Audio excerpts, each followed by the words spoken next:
Hi అండి. ఈరోజు మన వీడియో చెప్పాను కదండి, ఆ రోజు అమరావతి గుడి కాడ మహాశివుడు పుణ్యక్షేత్రాల్లో మొదటి క్షేత్రం తీశాను. కానీ ఈరోజు రెండో రోజు మన పుణ్యక్షేత్రాల్లో రెండో క్షేత్రం సామర్లకోట కుమార రామస్వామి ఆలయం వద్ద మహాశివుడు వద్ద ఉన్నామండి.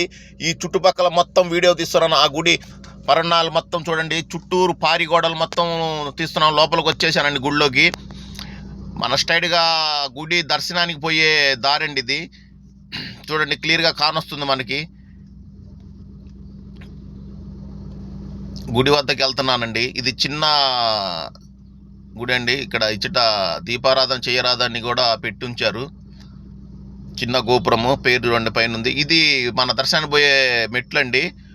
క్లోజింగ్ టైం కదా, అందుకని మొత్తం ఆపేశారు. ఇప్పుడైతే ప్రజెంట్ ఏం జరగట్లేదు. ఇది మన గుడి ముందు కోనేరు ఉందండి. కోనేరు లోపలికి వెళ్తున్నాను, చూపిస్తున్నాను మనకి వీడియో క్లియర్గా.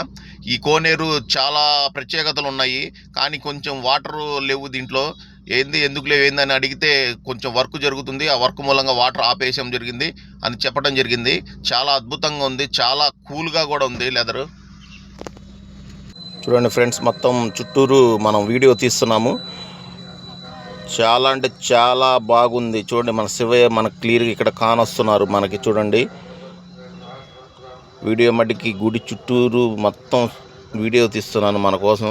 గుడి చుట్టుపక్కల వాతావరణం కానీ ఎలా ఉంది ఏంది అనేది మీకోసం, మీకు తెలియజేయటం కోసం నేను మట్టికి ఈ వీడియో మీకోసమే తీశాను. ప్లీజ్ లైక్లు కొట్టండి, సబ్స్క్రైబ్ చేయండి.